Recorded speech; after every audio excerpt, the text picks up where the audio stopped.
சாப்பிட்டு போங்க. வேண்டாம். அம்மா நீங்க எப்போ வந்தாலும் சாப்பாடு போட சொன்னாங்க. வேண்டாம் சொல்லிட்டேன்ல. தேங்க்ஸ்.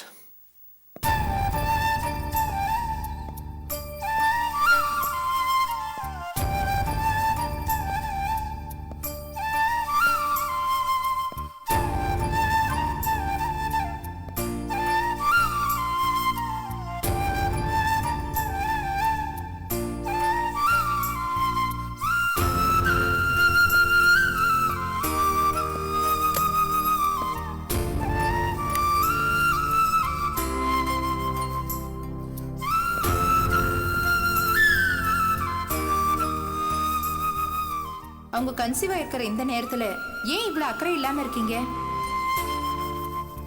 அவங்க உங்க குழந்தைய வயித்துல சுமந்துட்டு இருக்காங்கங்கிறத நீங்க மறந்துடக்கூடாது.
ஏன்டா அழற?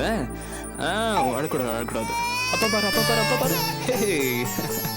ஓகே.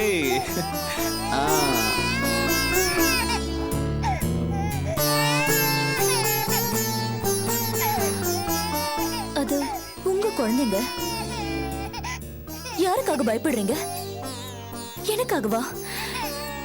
ஏங்க இது உங்க குழந்தைங்க. உங்க குழந்தைய கொஞ்சத்துக்கு நீங்க யாருக்கு பயப்படணும்? வேலையை பார்த்துட்டு போறியா? இதுவும் என் வேலை தாங்க.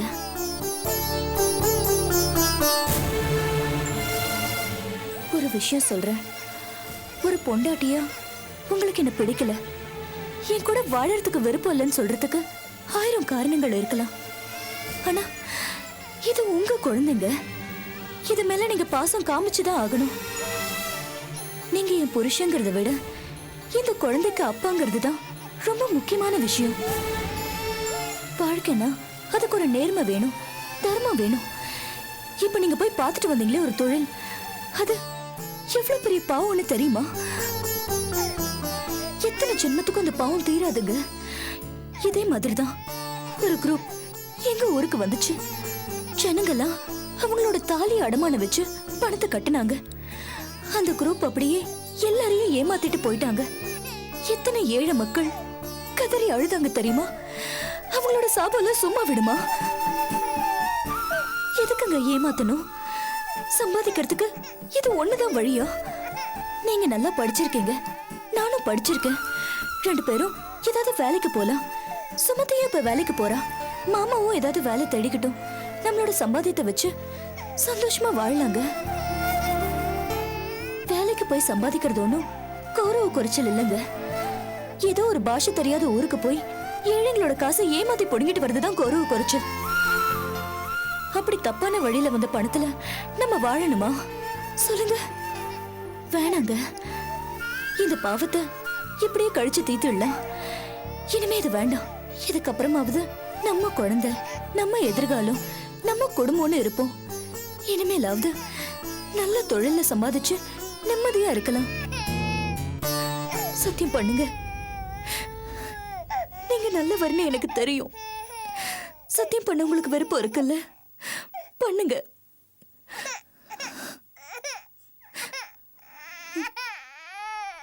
சதீஷ், டேய் சதீஷ், இங்க வாடா.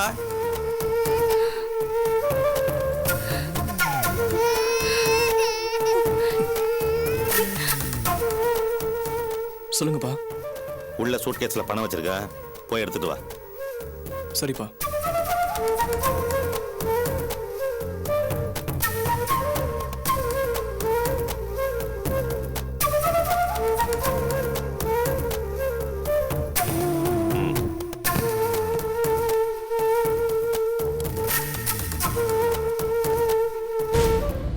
சரியா இருக்கான்னு பாத்துக்கங்க. பணம் எல்லாம் சரியா தான் இருக்கும், வாங்கிக்கோங்க. இந்தாங்க உங்க பத்திரம், வாபஸ் பண்ணிடுங்க. என்னடா பாக்குற? இது நம்ம வீட்டு பத்திரம் தான். நீ சம்பாதிச்ச பணம் தான் இதை மீட்டிருக்கு. இவங்க எத்தனை தடவை நம்ம வீட்டு படியேறி வந்து நம்மளை சத்தம் போட்டிருப்பாங்க, நம்மளை சட்டையை பிடிச்சி கேவலப்படுத்திருப்பாங்க. அப்படிப்பட்டவங்க இவ்வளவு பணிவா இருக்காங்கன்னா எல்லாம் பணம் தான்டா. ஏன் சார், ஏதோ ஒரு வேகத்துல பேசிட்டோம், அதை போய் பெருசுபடுத்திக்கிட்டு. என்னது, வேகத்துல பேசிட்டீங்களா? உங்களுக்கு மட்டும்தான் வேகம் வருமா? எங்களுக்கு வந்தா உங்களால தாங்க முடியுமா? வாழ்க்கையில பணமாக முக்கியம், மரியாதை தாங்க முக்கியம். பணம் இன்னைக்கு வரும், நாளைக்கு போகும். நாளைக்கு எனக்கு 10 கோடி ரூபாய் பணம் வந்தா உங்களை எப்படி வேணா கேவலப்படுத்தலாமா? சார் மன்னிச்சிருங்க சார். மன்னிப்பா? போங்க போங்க.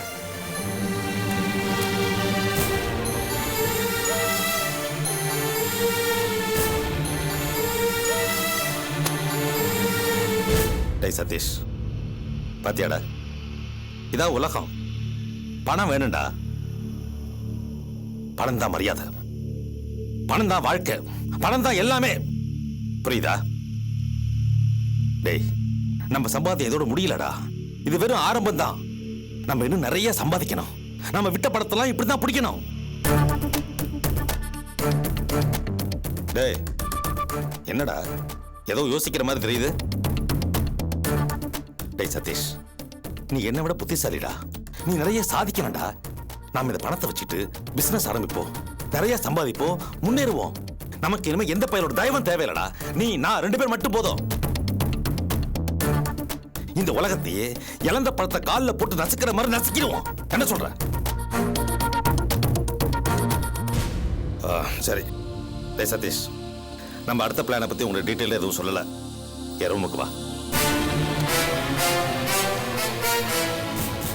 டேய் வா.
உனக்கு? எதுக்கு இப்ப பெட்ரூம்க்கு வந்த?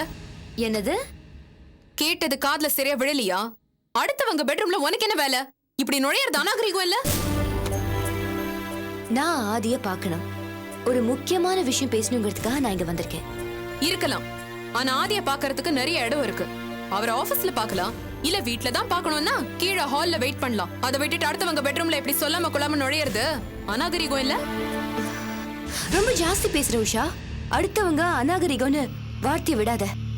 ஆதி என்னோட பிசினஸ் பார்ட்னர். அவரை நான் பார்க்கிறதுக்கு காரணம் இருக்கு. 1000 காரணம் இருக்கலாம். I don't care. ஏன்னா இது ஆதியோட பெட்ரூம் மட்டும் இல்ல, ஆதி உஷாங்கிற கணவன் மனைவியோட பெட்ரூம். அதுக்குள்ள இப்படி நுழையறதுக்கு யாருக்கும் உரிமை கிடையாது. ஓ மை காட், இப்போ என்ன நடந்துச்சுன்னு இப்படி ஓவரா ரியாக்ட் பண்ற? ஆதி எங்க? அவர் இங்க இல்ல. இல்லையா? ரேகா, சாரி ஆதி, நான் இங்க வந்திருக்க கூடாது.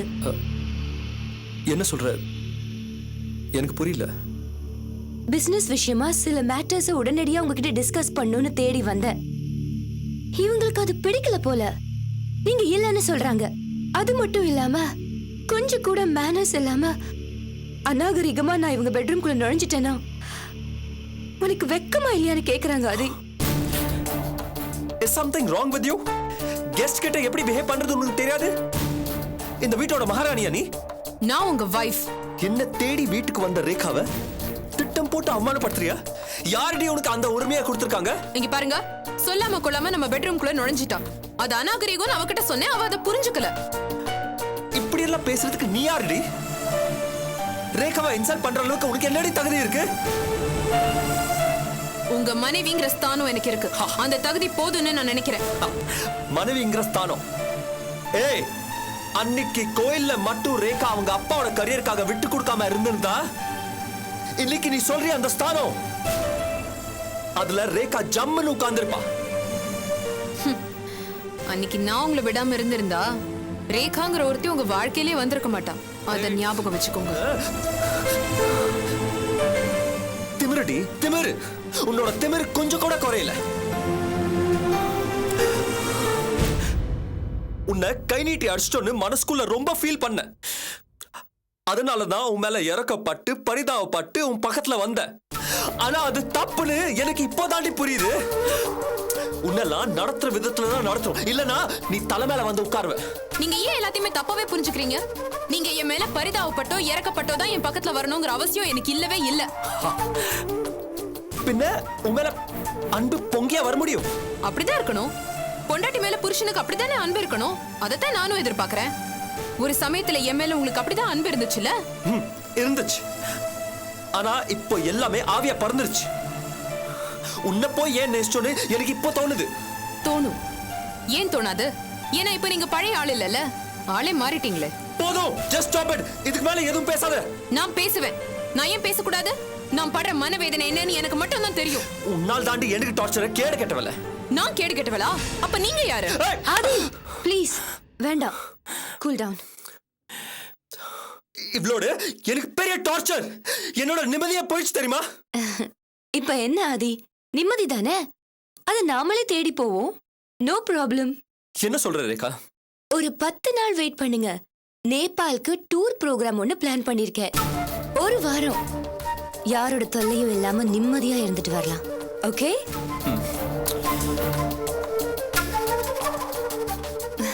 இப்ப கொஞ்சம் தனியா வாங்க. நான் உங்ககிட்ட பேச வேண்டிய பிசினஸ் மேட்டரை பேசி ஃபைனலைஸ் பண்ணிடுறேன். வாங்க.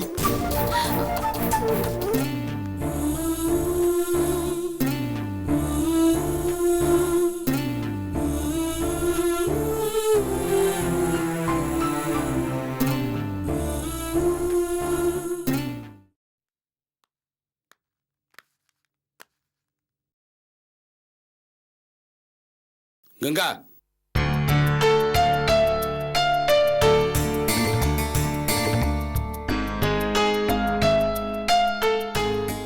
டைம் என்னாச்சு பாத்தியா? அவசியம் இல்ல, எனக்கே தெரியும். பொன் குழந்தைகள் ஆத்த விட்டு வெளியில போனா திரும்பி வரதுக்கு ஒரு நேரங்காலம் இருக்க வேண்டாமா? ஆத்துல பதச்சுண்டு பெத்தவா காத்துட்டு இருப்பாள அப்படிங்கிற பயம் கொஞ்சமாவது உனக்கு மனசுல இருக்கா? போன இடத்துலயே வரும்போதோ ஒண்ணு கிடக்கு ஒண்ணு ஆயிடுச்சுன்னா என்ன பண்றது? என்ன ஆயிடும்? பேப்பர் படிச்சா பயமா இருக்கு. லோகத்துல என்னென்னமோ நடந்துட்டு இருக்க. வெளியில் நடக்கிறத பத்தியும் அக்கறை இல்ல, ஆத்துல இருக்கிற பெரியவாழ்கிட்டையும் பயம் இல்ல. அதான் கோயில் மாடு மாதிரி போற வர இஷ்டத்துக்கு ஊரெல்லாம் சுத்திட்டு இருக்க. இப்படி எல்லாம் அக்கறை இருக்கிற மாதிரி என்கிட்ட நடிக்காதீங்க.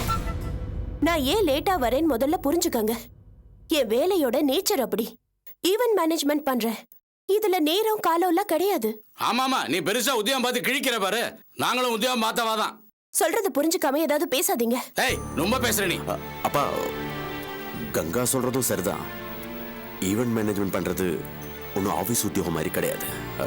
காத்தால போயிட்டு சாயங்காலம் வரதுக்கு இதுல டைமிங்ல மெயின்டைன் பண்ண முடியாதுப்பா. என்னடா பெருசா ஈவென்ட் மேனேஜ்மெண்ட் வேண்டி கிடக்கு? எவனோ ஒருத்தன் பார்ட்டி வைக்கிறேன்னு சொல்லுவானா? இவன் அதுக்காக ராத்திரி பகல்னு பார்க்காம ஹோட்டல் பார்க்குன்னு சுத்துவாளாம். பார்ட்டி ஃபங்க்ஷன் ஏற்பாடு பண்றதுக்கு லோகத்துல வேலை ஆம்பளையிலே கிடையாதா? இவளுக்கு இந்த தொழில் தான் பெருசா கிடைச்சதா? அப்பா, ஏய், கல்யாணம் ஆகாத பொண்ணுடா, நேரம் கட்ட நேரத்துல இப்படி அலையிறதா சரின்னு சொல்றியா?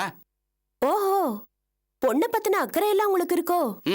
பாத்தியா என்ன பேச்சு பேசுறான்னு? எனக்குன்னு ஒரு கௌரவம் இருக்கு. நான் பெத்த பொண்ணு இப்படி ஊரெல்லாம் சுத்தி கண்டபடி பேரை கெடுத்துட்டா நாளைக்கு உனக்கு எப்படா கல்யாணம் நடக்கும்? இத பாருங்க, கல்யாணம் புருஷன் புள்ளைங்கன்னு நீங்க நினைக்கிற மாதிரி உங்க இஷ்டத்துக்கெல்லாம் என்னால வாழ முடியாது. எனக்குன்னு தனிப்பட்ட மனசு, தனிப்பட்ட சிந்தனை, வேற ஒரு லட்சியம் எல்லாம் இருக்கு. அதை அடையதான் நான் விரும்புறேன். அதுக்காக தான் வாழ்ந்துட்டு இருக்கேன். உங்க வசதிக்கு ஏத்தபடி வாழறதுக்கு நான் ஆள் கிடையாது.